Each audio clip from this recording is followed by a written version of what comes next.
Who's red? Rich Little is a man of many faces, over 190 at last count. His impersonations of famous celebrities have enchanted audiences for over 25 years. Like many, Rich is a Southern California transplant. He was born in Canada and now enjoys the good life with his family in a new home in Malibu. You like living by the sea?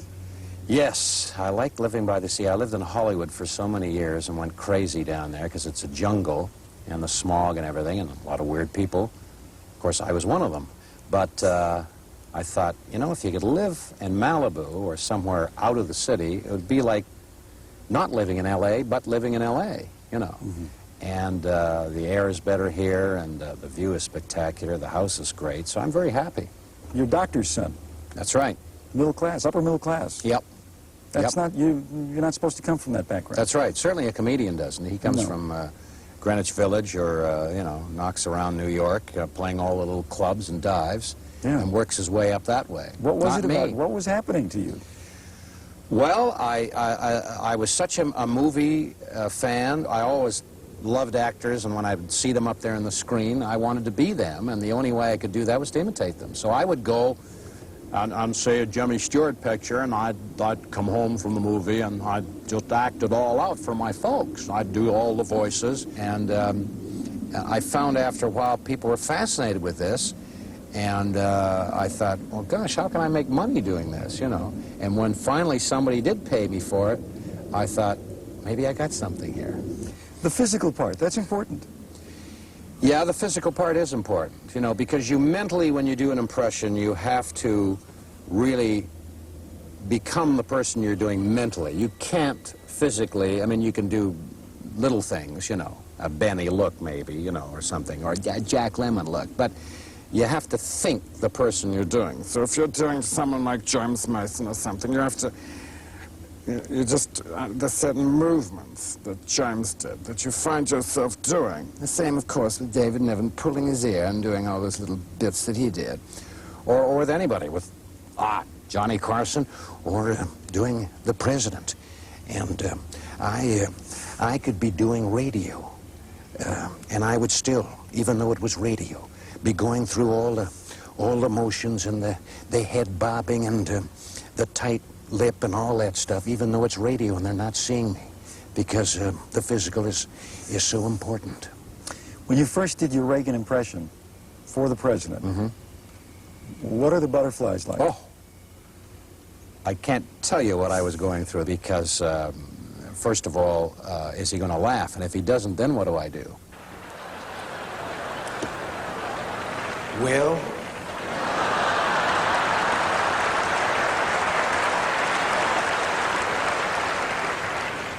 there he goes again. Before I start speaking tonight, I would like to say something. I think that he really wants to be able to imitate me doing him, because now when I see him, I'll say to him, are you doing you or are you doing me? The reaction to the news that you did Stacy Keach's voice for 3 episodes of Mike Hammer, it's still reverberating. But you fooled everybody. I mean, we only knew this after the fact. Well, that was the idea. And I'm always a little reluctant to talk about dubbing for people, because I never know whether the producer wants me to or not. Because the idea really is to fool the people that it's really them. So if you tell the public before it's shown, they'll all be listening for it, you see. How many of these show doctoring voice things have you done? Well, the first one I did years ago was Tony Curtis. I did Tony Curtis for a movie. I Love You, Spartacus. No, I didn't do that. Didn't do that. Yonder lies the castle of me father. But I did Tony Curtis for some movie he made in Italy that he walked out on before he dubbed his voice. He just took off. It was a real turkey. I could understand why after looking at it. And I went in and did his voice for that, a low-budget film. And there wasn't much publicity on that, and this was early in my career. But then I did Peter Sellers for The Trail of the Pink Panther, where they were using his double for the opening scene, where he's trying to find the panther and sort of in the dark, and he's trying to get the safe open. And they used Peter Sellers' real double for that, and I just did the voice for it. So that's amazing. At that point, there was no Peter Sellers at all. That's right. That's right. They had actually done it with an actor, a French actor from Paris, but it didn't have the cliché, didn't have that sound of it, you know, the bimp and the minke. This guy was just doing it with a French accent. It really didn't sound like him, so I came in and did it again. In closing, can you do the "That's all, folks"?